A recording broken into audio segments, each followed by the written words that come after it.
نحمده ونصلي ونسلم على سيدنا ومولانا محمد النبي الكريم الأمين المكين الحنين الرؤوف الرحيم. أما بعد فأعوذ بالله من الشيطان الرجيم. بسم الله الرحمن الرحيم. قال الله تبارك وتعالى في كلامه المجيد: لا تقنطوا من رحمة الله. صدق الله مولانا العظيم. ان اللہ وملائکتہ یصلون علی النبی یا ایھا الذین آمنوا صلوا علیہ وسلموا تسلیما. اللهم صل علی سیدنا و مولانا محمد النبی الأمی وعلی آلہ وسلم تسلیما. الصلاۃ والسلام علیک یا سیدی یا رسول اللہ وعلی آلک و اصحابک یا سیدی یا حبیب اللہ.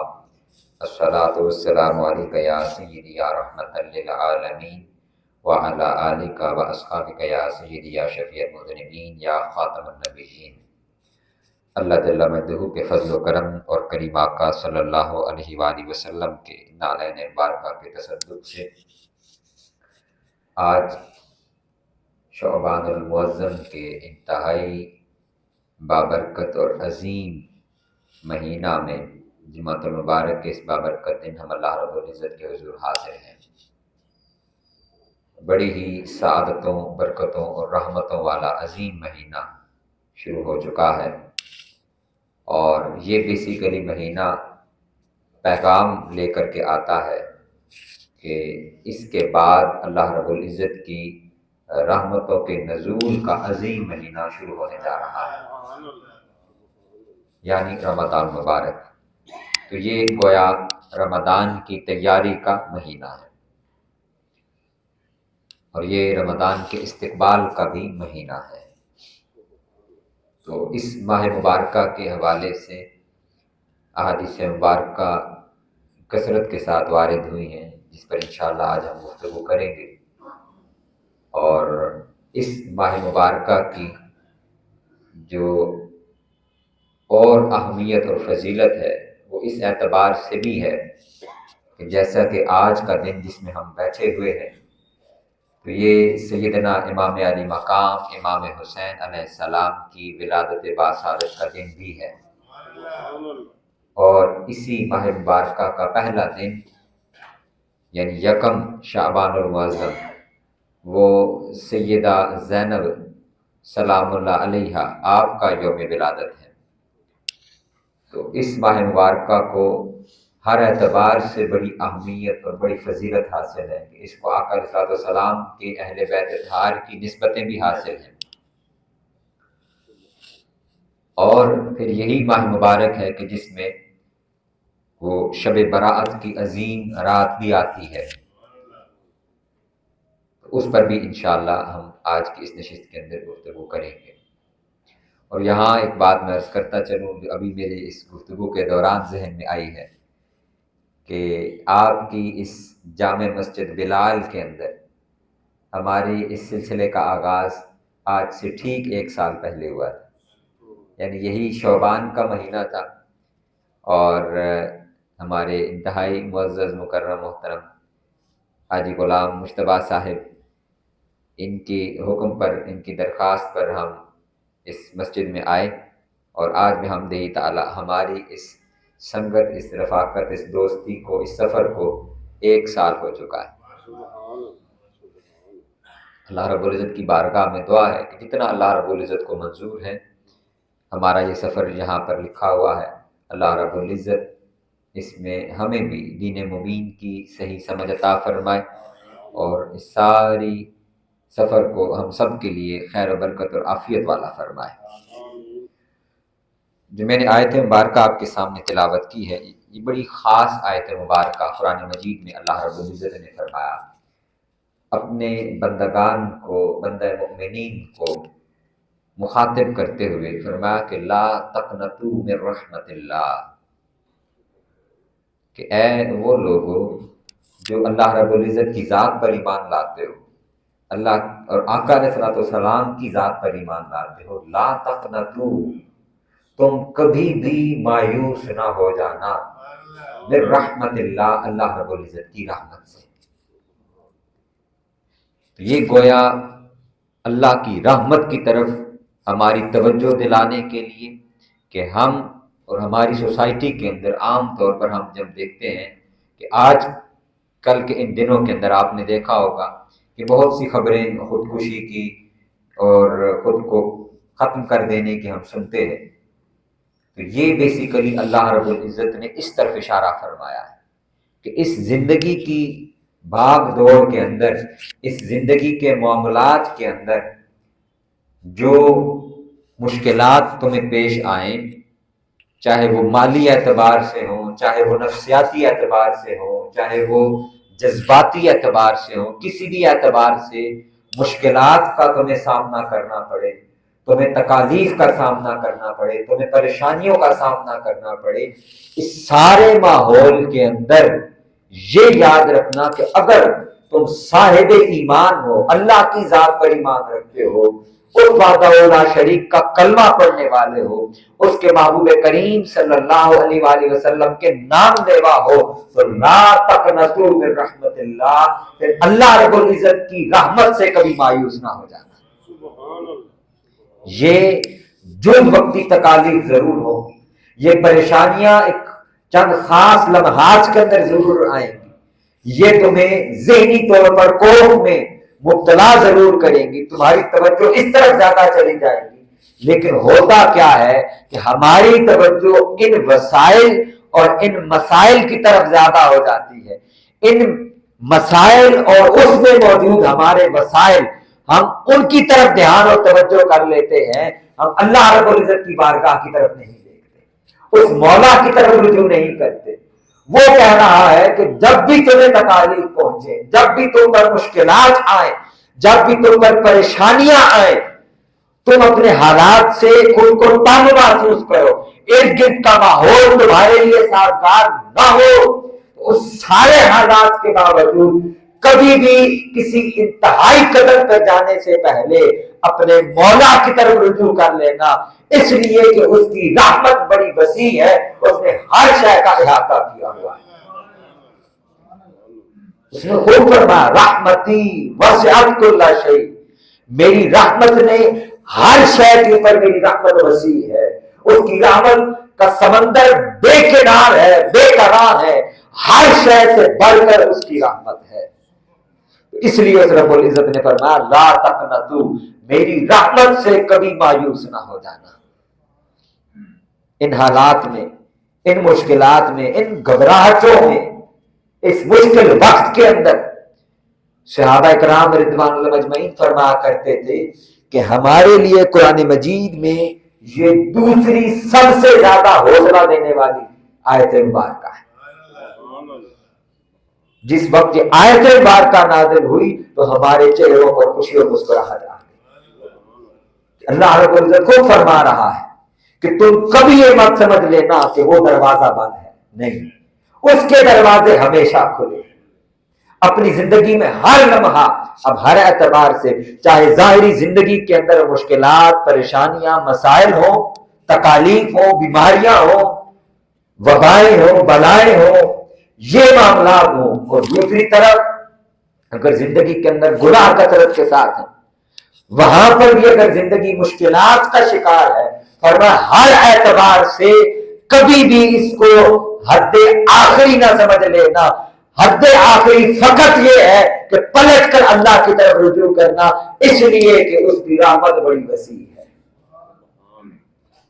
وہ خود فرما رہا ہے، وہ خالق ہے، وہ مالک ہے ہمارا، اس نے ہمیں پیدا کیا ہے، ہمیں بنایا ہے، اور ہمیں بنانے والا خود کہہ رہا ہے کہ بندو میری رحمت وہ ہر شے سے، اور خود فرمایا ایک جگہ کی پر فرمایا کہ میری رحمت میرے غضب پر غالب ہے۔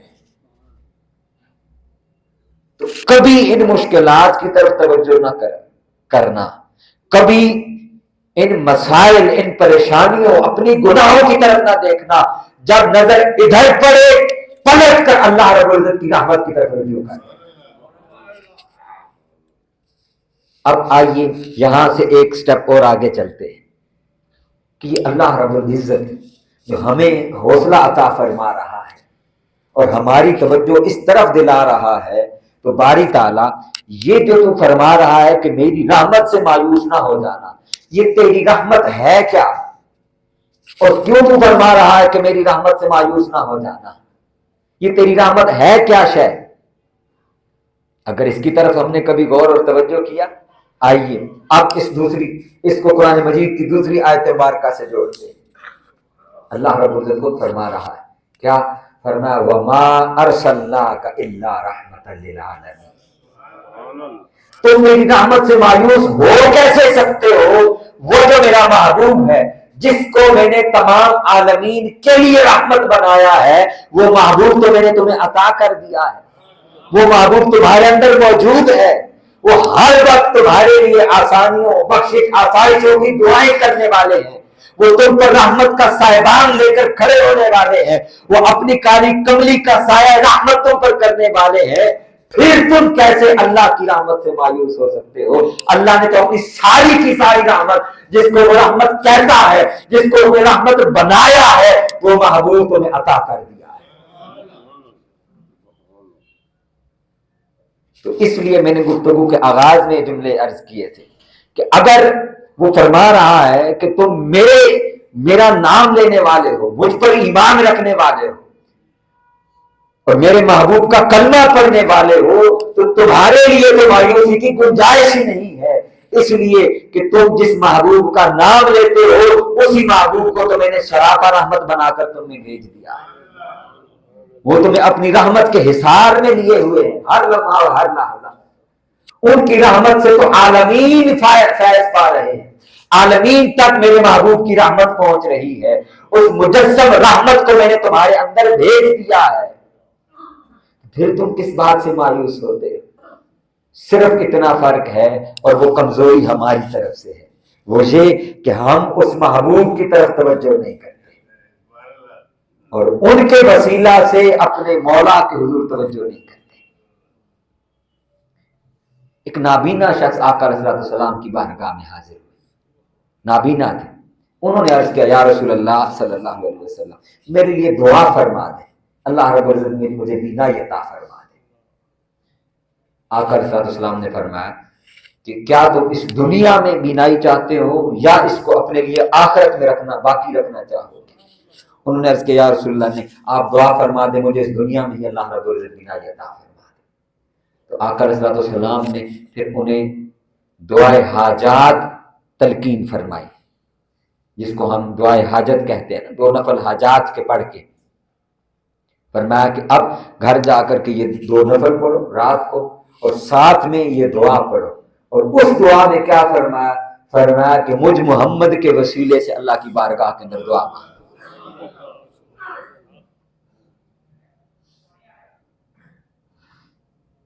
اور ہم وہ پوری دعا کا آغاز ہی یہی ہے کہ ہم اللہ رب العزت کی بارگاہ کے اندر اپنی حاجت پیش کر رہے ہیں اور عرض کر رہے ہیں کہ نتوسل باری تعالیٰ ہم تیری بارگاہ کے اندر سوال کرتے ہیں، ونتوجہ اور میرے مولا تیری طرف ہم متوجہ ہوتے ہیں، تیری بارگاہ کے اندر دستے سوال دراز کرتے ہیں بنبی کا محمد صلی اللہ علیہ وسلم، اور کس کے وسیلہ سے؟ مولا تیرے محبوب محمد مصطفیٰ کے وسیلہ سے تیری بارگاہ کے اندر اپنی یہ حاجت لے کر کے ہم آئے ہیں، اور یہ ساری امت کے لیے تلقین ہے۔ دیکھیے وہ جو صحابی آئے انہوں نے کیا چیز مانگی؟ جو چیز ان کے پاس موجود، اور وہ کیا تھی؟ ان کی آنکھیں۔ تو جو چیز ہمارے پاس نہیں ہے، ہمیں پریشان کر رہی ہے، چاہے وہ مالی اعتبار سے ہو، رشتہ داروں کی طرف سے ہو، کوئی نفسیات کا پرابلم ہے، کوئی جذبات کا پرابلم ہے، کوئی دیگر مالی مسائل ہیں، کاروبار کے مسائل ہیں، ہر مسئلے کا حل حضور نے فرما دیا کہ فقط اللہ رب العزت کی بارگاہ سے تم نے گناہوں کی مغفرت، بخشش اور آخرت کی طلب نہیں کرنی، ہاں تمہیں دنیا کے مسائل بھی درپیش ہو تو پلٹ کر مولا کی بارگاہ کے اندر دعا کرو اور مجھ محمد کے وسیلے سے کرو، اللہ رب العزت تمہاری حاجات پوری فرما دے۔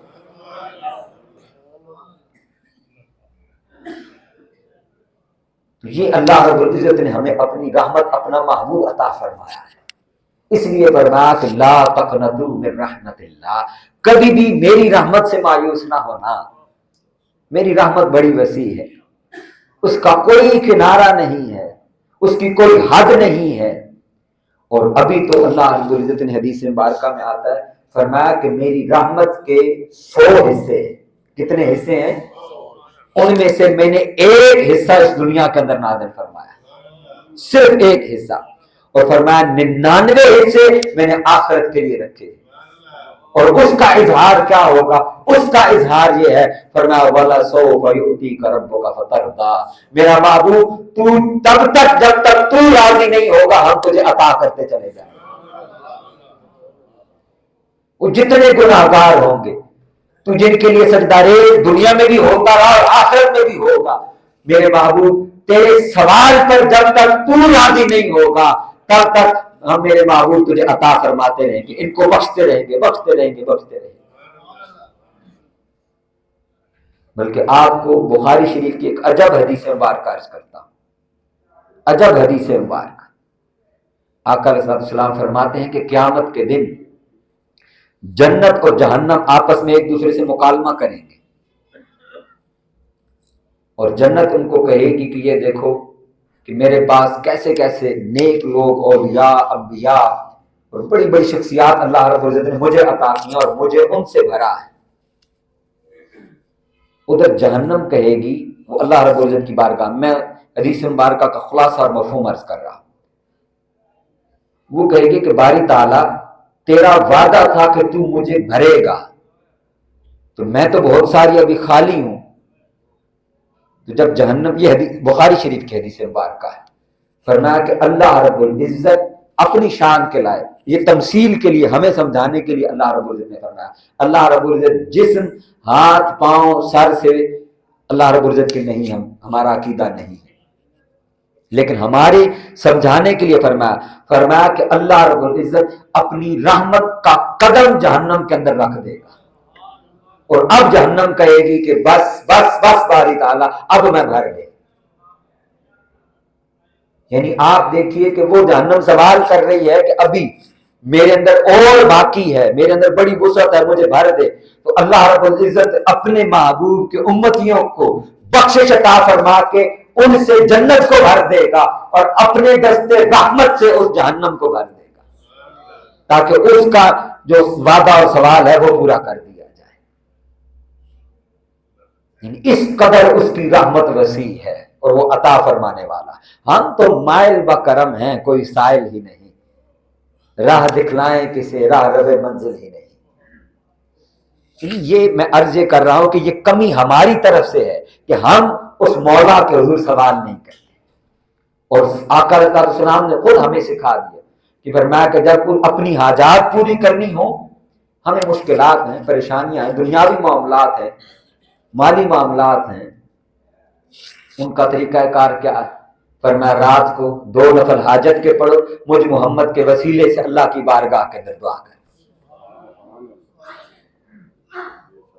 حضرت آدم علیہ السلام، حضرت عبداللہ بن عباس رضی اللہ تعالیٰ عنہ فرماتے ہیں کہ جب اللہ رب العزت نے ان کو دنیا میں اتارا تو 300 سال تک وہ اللہ کے حضور رجوع فرماتے رہے، توبہ فرماتے رہے، اور اللہ پاک خود فرماتا ہے فَتَلَقَّىٰ آدَمُ مِن رَبِّهِ کہ اللہ رب العزت نے خود آدم علیہ السلام کو چند کلمات سکھائے۔ تو اس آیت کی تفسیر میں حضرت عبداللہ بن عباس فرماتے ہیں وہ کلمات کیا تھے؟ فرمایا کہ حضرت آدم علیہ السلام 300 سال تک تو اللہ رب العزت کے حضور توبہ فرماتے رہے، ایک لمحے کے لیے فرمایا مولا مجھے اپنے محبوب محمد کے وسیلہ اور صدقے سے مجھے معافی عطا فرما۔ اللہ رب العزت نے آدم علیہ السلام کی توبہ قبول فرما لی، اور پھر خود پوچھا آدم تم میرے اس محبوب کے نام سے کیسے واقف ہو؟ انہیں یہ کیسے پتا چلا کہ یہ میرا محبوب ہے؟ یہ حدیث مبارکہ کا مفہوم عرض کر رہا ہوں۔ فرمایا کہ باری تعالیٰ جب تو نے مجھے تخلیق فرمایا تھا اور تو نے میرے اندر روح پھونکی تھی، جس لمحے مجھ میں جان آئی، میری آنکھیں کھلی تو میں نے عرش کے پایوں پر لکھا ہوا دیکھا تھا لا الہ الا اللہ محمد الرسول اللہ۔ تو مولا تیرے نام کے ساتھ جڑا ہوا دوسرا نام وہ تیرے محبوب محمد مصطفیٰ کا تھا. میں جان گیا تھا کہ ادھر اللہ رب العزت کی ذات ہے, اس کے ساتھ اگر کوئی جڑا ہوا نام ہے تو یقیناً یہ اس کا کوئی محبوب ہی ہوگا. اللہ رب العزت نے اپنے محبوب کے نام کے صدقے سے آدم علیہ السلام کی بھی توبہ کو قبول فرما لیا, اور ادھر 300 سال تک وہ اس سفر میں رہے, اور ایک دفعہ محبوب کے وسیلے سے درخواست پیش کی تو اللہ رب العزت نے توبہ قبول فرما لی. تو یہ جو گفتگو, یہ تمہید میں نے آپ کے سامنے گزارش کی ہے, آئیے اب اس کو تھوڑا آگے لے کر کے چلتے ہیں. یہ جو شعبان کا مہینہ ہے, اس کو بیسیکلی میں نے اس مضمون کو اس لیے شروع کیا ہے کہ یہ بھی بڑی بخشش اور مغفرت کا مہینہ ہے, اور آقا علیہ الصلوۃ والسلام نے اس مہینے کے مبارک متعلق خود فرمایا کہ شعبان و شہری, شعبان میرا مہینہ ہے, اور حضور اس کے لیے دعا فرمایا کرتے تھے, فرماتے اللہم بارک لنا فی رجب و شعبان و بلغنا رمضان, کہ باری تعالیٰ ہمارے رجب اور شعبان میں برکت عطا فرما, وبلغنا رمضان, اور اسی برکتوں کے تسلسل میں مولا ہمیں رمضان تک پہنچا دے, وبلغنا رمضان, اور ہمیں اسی برکتوں کے تسلسل اور حصار اور سائے کے اندر ہمیں رمضان تک پہنچا دے. تو اب رجب کا مہینہ تو گزر گیا, تو شعبان کا مہینہ ہم پر آ گیا ہے. پھر یہ وہ ماہ مبارک ہے کہ حضرت عائشہ صدیقہ رضی اللہ تعالی عنہا فرماتی ہیں کہ آقا علیہ الصلوۃ والسلام سب سے زیادہ رمضان کے علاوہ جس مہینے میں روزے رکھتے وہ شعبان کے مہینے میں روزہ رکھتے. اس مہینے کے اندر حضور آقا علیہ الصلوۃ والسلام کی سنت مبارکہ کہ حضور کثرت کے ساتھ روزے رکھتے, فرماتے اس لیے کہ تاکہ ہم اسی حالت میں رمضان کے ساتھ جڑ جائیں, اور یہ رمضان کے استقبال کا پھر مہینہ ہے. لیکن یہاں ایک اور چیز آپ کو عرض کرتا چلوں, جیسا کہ میں نے آپ سے گزارش بھی کی ہے کہ آقا علیہ الصلوۃ والسلام نے ایک تو فرمایا اس کو کہ الشعبان شہری, شعبان میرا مہینہ ہے. تو آئیے ذرا ڈھونڈتے ہیں کہ آقا علیہ الصلوۃ والسلام نے اس کو اپنا مہینہ کیوں قرار دیا ہے. حضور نے اس میں کثرت سے روزے تو رکھے ہیں, اور یہ بھی ایک سوال ہے کہ آقا علیہ الصلوۃ والسلام کثرت سے شعبان میں ہی روزے کیوں رکھے حضور نے, رمضان کے علاوہ شعبان میں ہی کثرت سے روزے حضور نے کیوں رکھے. ایک اور حدیث مبارکہ آپ کے سامنے عرض کرتا ہوں, بڑی آپ کی توجہ چاہیے. آقا علیہ الصلوۃ والسلام سے پوچھا گیا کہ یا رسول اللہ صلی اللہ علیہ وسلم, سئل عن صیام یوم الاثنین, حضور سے پیر کے روزے کے متعلق سوال ہوا کہ یا رسول اللہ آپ پیر کا روزہ رکھتے ہیں کثرت سے, حضور کا معمول ہے, یا رسول اللہ اس کی کیا وجہ ہے؟ تو فرمایا یوم ولدت, یہ وہ دن ہے جس دن میں پیدا ہوا, یہ میری پیدائش کا دن ہے. تو گویا آقا علیہ الصلوۃ والسلام اپنی پیدائش کی سیلیبریشن پیر کے دن روزہ رکھ کے فرمایا کرتے. فرمایا وہ یوم ابعث, اور یہی وہ دن ہے جس دن مجھے مبعوث کیا گیا, یعنی آقا علیہ الصلوۃ والسلام پر وحی بھی اسی دن نازل ہوئی. فرمایا وہ یوم نزل فیہ القرآن, یہی دن ہے جس دن مجھ پر قرآن نازل ہوا. یعنی آقا علیہ الصلوۃ والسلام کی اپنی ولادت کا دن, تو حضور اس کی سیلیبریشن کے لیے بھی روزہ رکھ رہے ہیں. آقا علیہ الصلوۃ والسلام کو اللہ رب العزت نے جو منصب نبوت عطا فرمایا, فرمایا وہ بھی پیر کا دن, اور اسی دن مجھ پر قرآن کے نزول کا آغاز ہوا. گویا ان ساری نسبتوں کی سیلیبریشن آقا علیہ الصلوۃ والسلام فرما رہے, اس کو سیلیبریٹ کر رہے اور منا رہے ہیں روزہ رکھ کر. تو آئیے تلاش کرتے ہیں کہ حضور نے اس کو فرمایا شعبان شہری, شعبان میرا مہینہ ہے. حضور روزے بھی کثرت سے شعبان میں رکھ رہے ہیں, وجہ کیا ہے؟ جب شعبان کے مہینے کو کھنگال کر دیکھا تو اس کی پہلی تاریخ کو ولادت ہے حضرت سیدہ زینب سلام اللہ علیہا کی. تو اسی مہینہ کے اندر آقا علیہ السلام کے شہزادے صفت رسول ریحان رسول سیدنا امام حسین علیہ السلام کی ولادت بھی ہے. پھر پلٹ کر دیکھا اسی مہینہ کے اندر حضور مولا غازی عباس کی ولادت ہے. پھر اسی مہینہ کے اندر امام زین العابدین کی ولادت بھی ہے. پھر اسی مہینہ کے اندر آقا علیہ السلام کے ایک اور شہزادے حضرت امام موسیٰ کاظم کی ولادت بھی ہے. تو آقا علیہ السلام کے سارے شہزادے پھر ایک اور شہزادے امام قاسم کی ولادت بھی اسی مہینہ کے اندر ہے. تو حضور کے سارے شہزادے، حضور کی شہزادیاں، حضور کے پھول، حضور کے ریحان، ان کی سب کی ولادت اس مہینہ میں ہے. ادھر حضور نے فرمایا حسین منی و انا من الحسین، حسین مجھ سے ہے، میں حسین سے ہوں. جس مہینہ میں حسین پیدا ہوئے حضور نے فرمایا شعبان و شہری، یہ میرا مہینہ ہے.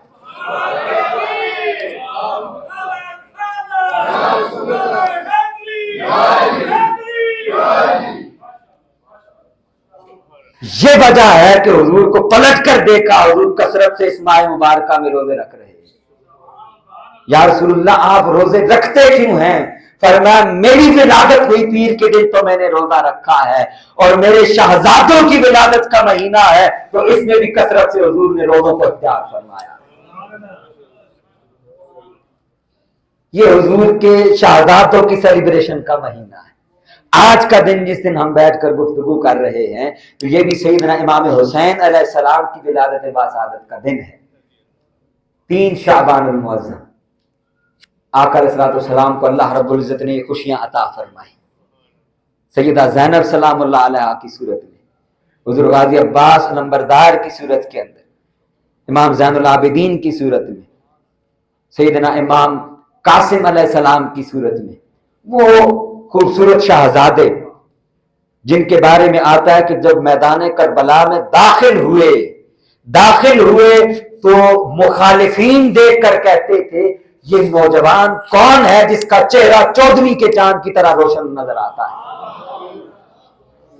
اور ایک شہزادے کا نام رہ گیا، ان کی ولادت بھی اسی ماہ مبارکہ میں، اور وہ ہے سیدنا امام علی اکبر علیہ السلام. حسینیت زندہ حسینیت زندہ حسینیت زندہ حسینیت زندہ نعرہ حیدری نعرہ حیدری. وہ خوبصورت شخصیت. اور آقا علیہ السلام نے تو یہ فرمایا نا حسین منی و انا من الحسین، حسین مجھ سے ہے، میں حسین سے ہوں. صحابہ کرام رضوان المجمعین فرماتے کہ ہم دونوں شہزادوں کو ساتھ جڑواں کھڑا کرتے تو سر سے لے کر ناف تک سیدنا امام حسن علیہ السلام آقا علیہ السلام کی شبیہ ہے، اور ناف سے لے کر پاؤں قدمین تک امام علی مقام امام حسین علیہ السلام آقا علیہ السلام کی شبیہ ہے. اور کہتے کہ جب ہمارا جی چاہتا کہ ہم آقا علیہ السلام کے وصال کے بعد حضور کی زیارت کرتے تو مسجد نبوی میں منبر پر دونوں شہزادوں کو اکٹھا بٹھا لیا کرتے. اور آگے چلے سیدنا علی اکبر علیہ السلام، یہ وہ شخصیت ہے جن کو ہم شکل مصطفیٰ کہا جاتا، ہم شکل پیغمبر کہا جاتا. اور یہ بھی میدان کربلا میں جب داخل ہوئے، ایک تو حوصلہ دیکھیے امام علی مقام کا، اور سلام ہے امام آپ کی خدمت کے اندر، اور اس عظیم ماں کو سلام ہے کہ جس کا جوان شہزادہ علی اکبر جیسا ہو، اور وہ جانتی ہو کہ اس میدان میں جانے والا پلٹ کر نہیں آتا، اپنی آنکھوں کے سامنے اپنے ہاتھوں سے تیار کر کے بھیج رہی ہے. وہ ہمارے بچوں جیسے بچے نہیں ہیں، وہ آقا علیہ السلام کے شہزادگان ہیں، وہ حضرت علی اکبر علیہ السلام. ان کو ذرا اس رخ سے دیکھیں کہ جن کو حضور فرما رہے ہیں کہ یہ میرا خون ہے، فاطمہ بدعۃ منی، یہ میرا خون ہے، میری جان کا ٹکڑا ہے. یہاں اکثر لوگ اس کا ترجمہ جگر کا ٹکڑا کرتے ہیں، جگر کا لفظ اس حدیث مبارکہ میں نہیں ہے. فرمایا فاطمہ بدعۃ منی، مجھ پورے محمد کے وجود اور میری جان کا حصہ فاطمہ ہے، جان کا ٹکڑا ہے حضور کے آقا علیہ السلام کی، حضور کا خون ہے. سیدہ کائنات سلام اللہ علیہا امام یوسف نبہانی رحمۃ اللہ علیہ اپنی کتاب شرف المحبت لآل محمد صلی اللہ علیہ وسلم میں فرماتے ہیں کہ آقا علیہ السلام کے، اور امام ابن حجر حیتمی مکی رحمۃ اللہ علیہ فرماتے ہیں کہ آقا علیہ السلام کے ایک ایک شہزادے، ایک ایک بیٹے، ایک ایک بیٹی کا قیامت تک ہم پر ادب اسی طرح واجب ہے جس طرح آقا علیہ السلام کا واجب ہے. اس لیے کہ حضور نے خود فرمایا کہ سیدہ کائنات میرے وجود کا حصہ ہے، تو گویا حضور کا ایک ایک شہزادہ، ایک ایک شہزادی یہ حضور کے اسی خون سے اسی نور سے بنے ہیں. تو جس طرح صحابہ آقا علیہ السلام کا ادب کرتے تھے، عام لوگوں پر لازم ہے کہ وہ سادات کا اسی طرح ادب کیا کریں. اور اس کو بخاری شریف کے اندر سیدنا صدیق اکبر رضی اللہ تعالی عنہ کیا خوبصورت فرماتے ہیں. آپ فرماتے ہیں کہ آقا علیہ السلام کی اہل بیت میں، حضور کی اہل بیت میں حضور کو تلاش کیا کرو، ان کی محبت میں حضور کی محبت کو دیکھا کرو، ان کی ناراضگی میں حضور کی ناراضگی کو دیکھا کرو. یہ آقا علیہ السلام کی اپنی فیملی، حضور کے شہزادے، حضور کے بچے، حضور کا گھر ہے، حضور کا خون ہے یہ. اسی لیے اعلیٰ حضرت فاضل بریلوی رحمۃ اللہ علیہ فرماتے ہیں کہ تیری نسل پاک میں ہے بچہ بچہ، تو ہے عین نور، تیرا سب گھرانہ نور کا، تو عین نور ہے. یا رسول اللہ آپ تو خود نور ہیں آپ، اور آپ سے پھر آگے جتنی نسل پاک ہے ان کو دیکھیں تو ایک ایک بچہ یا رسول اللہ اسی نور کا پرتو نظر آتا ہے، اسی کا عکس نظر آتا ہے. سیدنا علی اکبر علیہ السلام، ان کو بھی میدان کارزار میں جب لوگوں نے دیکھا تو کہتے کہ یہ تو یوں لگتا ہے کہ خود محمد آ گئے ہیں، ہم شکل پیغمبر، ہم شکل مصطفیٰ صلی اللہ علیہ وآلہ وسلم. میں رک کر یہاں چند جملے آپ کی اجازت سے آپ کی خدمت میں عرض کر رہا ہوں. ہمارے آج کے اس دور کا پرابلم یہ بن چکا ہے کہ ہم نے آقا علیہ السلام کی جو فیملی ہے، حضور کا جو خاندان، حضور کے بچے، حضور کا خون ہے، ہم نے اپنے مسالک کے جھگڑوں کے اندر ان کو کسی ایک مسلک کے حوالے کر دیا ہے. ہم آقا علیہ السلام کی باقی تو ہر نسبت کا حیا کرتے ہیں. جو سر پہ رکھنے کو مل جائے نالے پاک حضور تو پھر کہیں گے کہ ہاں تاجدار ہم بھی ہیں. آقا علیہ السلام کے نعلین مل جائیں تو ہم کہیں کہ ہاں تاجدار ہم بھی ہیں. تو اگر آقا علیہ السلام کا اپنا خون مل جائے، صحابہ کرام کا معمول یہ تھا کہ وہ آقا علیہ السلام سے منسوب ہر شے اس کا ادب اس انداز میں کیا کرتے تھے کہ کسی نے آقا علیہ السلام کا ایک منہ مبارک ہے تو ٹوپی میں سی کر رکھا ہے. حضرت خالد بن ولید رضی اللہ تعالی عنہ، جنگ یرموک فتح نہیں ہو رہی تھی، فتح نہیں ہوئی تو اپنے سر کا امامہ اتار کر دیکھا تو بیچ میں آقا علیہ السلام کا منہ مبارک جس ٹوپی میں سی کر رکھتے تھے وہ ٹوپی نہیں تھی. اور ادھر گھر میں ان کی بیوی نے دیکھا کہ وہ ٹوپی گھر میں رہ گئی ہے، وہ جان گئی کہ خالد بن ولید کو جنگ کے اندر مشکل ہوگی. وہ گھوڑے پر سوار ہو کے گھر سے ٹوپی لے کر رخصت ہوئی. ادھر سے خالد بن ولید آ رہے، دونوں راستے میں ملے. پوچھا تم بیوی کہاں جا رہی ہے؟ فرمایا یہ تمہاری ٹوپی گھر پر رہ گئی تھی جس میں آقا علیہ السلام کے منہ مبارک ہے. کسی کے پاس آقا علیہ السلام کا رومال مبارک، کسی کے پاس قمیص مبارک. وہ کہا کرتے تھے ہمیں قبر میں دفن کرتے وقت یہ نسبتیں ہمارے ساتھ رکھ دینا کہ ان کے وسیلے سے اللہ رب العزت ہماری بخشش فرمائے گا. یہ وہ چیزیں ہیں جو ایکسٹرنلی باہر آقا علیہ السلام کے جسم اطہر سے مس ہوئی ہیں، تو ان کا مقام و مرتبہ یہ ہو گیا ہے. تو خود جو جان رسول کا حصہ ہے، جو خون رسول کا حصہ ہے، ان کا مقام و مرتبہ کیا ہوگا؟ ہمارے ہاں کوئی دوست ان کا ذکر زیادہ کرے، کوئی ان کا نام زیادہ لے، کوئی نعرے زیادہ لگائے، فوراً اس کے اوپر ٹھپا لگاتے ہیں یہ کہ تو فلاں ہے. یہ بات عقل میں آنے والی ہے. کیوں؟ اس سے کیا پرابلم ہے کہ آقا علیہ السلام کی اولاد مبارکہ کا ہم ذکر کر رہے ہیں کہ کسی غیر کا ذکر تو نہیں کر رہے، کوئی بنی اسرائیل کی اولاد کا تو ذکر نہیں کر رہے ہم، یا ہم خدا نخواستہ ابو جہل کی اولاد کا ذکر کر رہے ہیں. ہم آقا علیہ السلام کی اولاد کا ذکر کر رہے ہیں اور ہم حضور سے محبت کا دم بھرتے ہیں کہ ہمیں آقا علیہ السلام سے محبت ہے. تو یہ محبت کیسی ہے کہ ہمیں حضور کی اولاد کا ذکر پسند نہ آئے؟ جب وہ ذکر زیادہ ہو، کثرت کے ساتھ ہو، تو ہماری توجہ اور دھیان کہیں اور جانا شروع ہو جائے. یہ علامہ صاحب، یہ فلاں بندہ، یہ مولوی صاحب، یا یہ شخصیت اور یہ بھائی جان یہ کسی اور جگہ سے آئے ہیں. ایسا کیوں ہوتا ہے؟ یہ ایک تو شیطان کی طرف سے ہے یہ حملہ، یہ یاد رکھنا. اور یہ خارجی فکر ہے. یہ کیا ہے؟ خارجی فکر ہے، اس کا اسلام کے ساتھ، اور ہم اہل سنت کے لوگ ہیں تو ہمارے ساتھ اس کا تعلق نہیں ہے۔ اہل سنت میں یہ بحث کبھی بھی نہیں رہی، وہ تو آقا علیہ السلام کی اولاد مبارکہ کے وسیلوں سے دعائیں مانگتے رہے۔ میرے والد گرامی قبلہ، اور اس کو امام غزالی نے نقل کیا، وہ ہمیشہ یہ واقعہ سناتے ہیں، جب بھی کسی سادات سے ملتے ہیں وہ یہ واقعہ لازمی سناتے ہیں کہ ایک بہت بڑے اللہ کے ولی تھے، وہ سفر حج پر روانہ ہوئے اور راستے میں ایک جگہ پڑاؤ ہوا ان کا، اور کتنے بڑے اللہ کے ولی تھے کہ صاحب حضوری شخص تھے۔ صاحب حضوری کا معنی یہ ہے کہ جس لمحے آنکھیں بند کی آقا علیہ السلام کی کچہری میں پہنچ گئے۔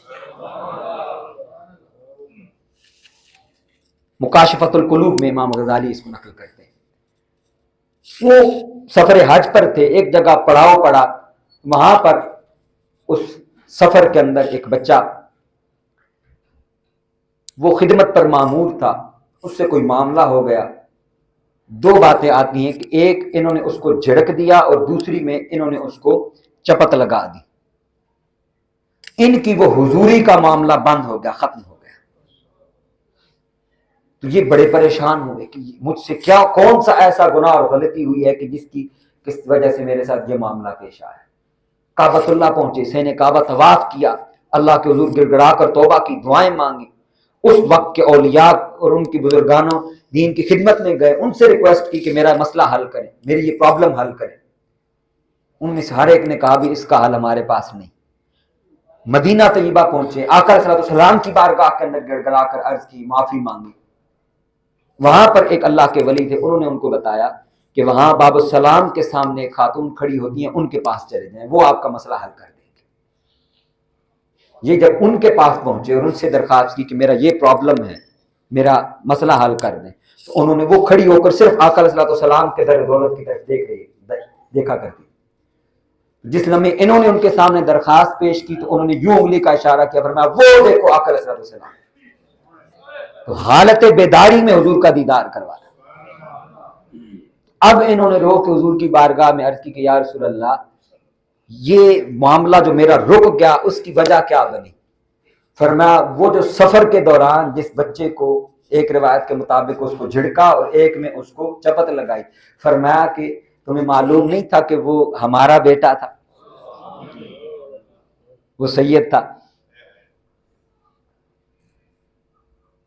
تو یہ معاملہ ہے آقا علیہ السلام کی بارگاہ میں حضور کی اولاد کا، اور آقا علیہ السلام کی کثرت سے حضور کی احادیث ہے۔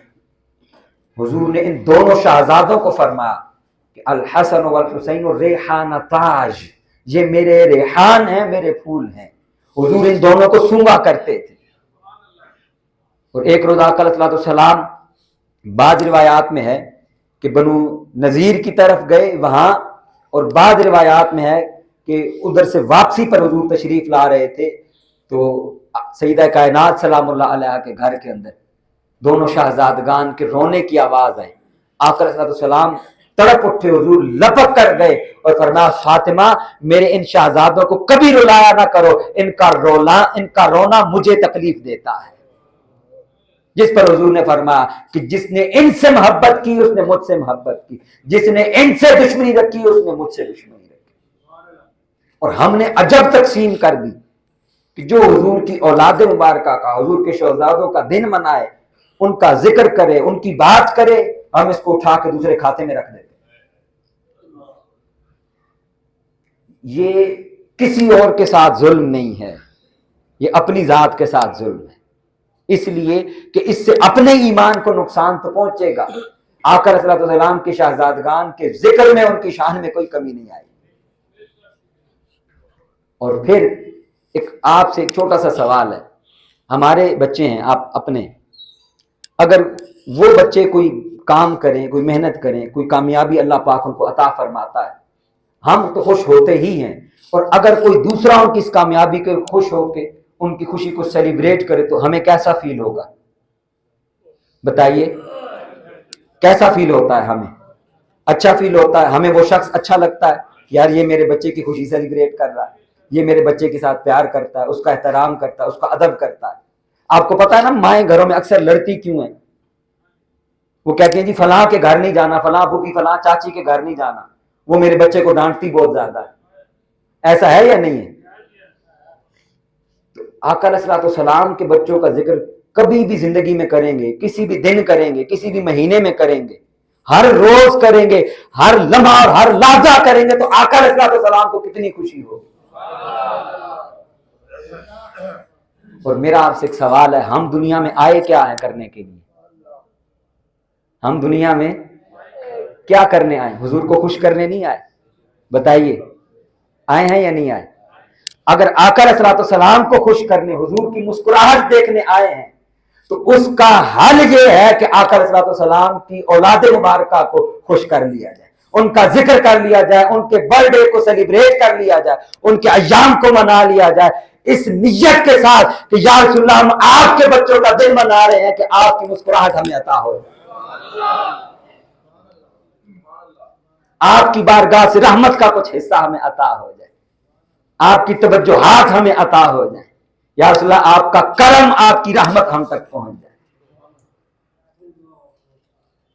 اور آخری حدیث مبارکہ اس پہ عرض کر کے گفتگو کو ہم ختم کرتے ہیں کہ آقا علیہ الصلوۃ والسلام نے فرمایا سیدہ کائنات کو ایک میں مخاطب کیا ایک حدیث مبارکہ، اور ایک میں ان چاروں ہستیوں کو مخاطب کر کے فرمایا تم لوگ اور تم سے محبت کرنے والے قیامت کے دن تمہارے ساتھ جنت کے اندر داخل ہوں۔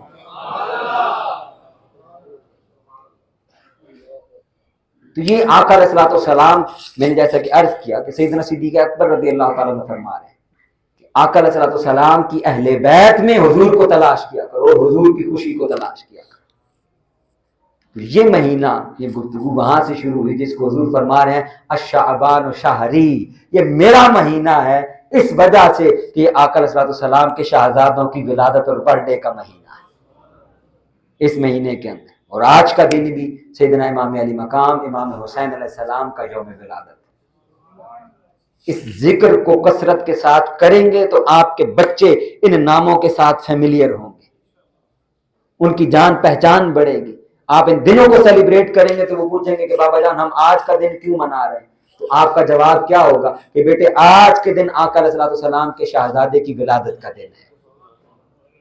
ان کی محبت، ان کا تعلق، ان کا رخ اس طرف آئے گا اور ان کی محبت حضور کے اہل بیت کے ساتھ بڑھے گی۔ اور یہ حضور کی تلقین ہے، فرمایا ادبوا اولادکم ثلاثۃ خصال، اپنی اولادوں کو 3 چیزیں سکھاؤ۔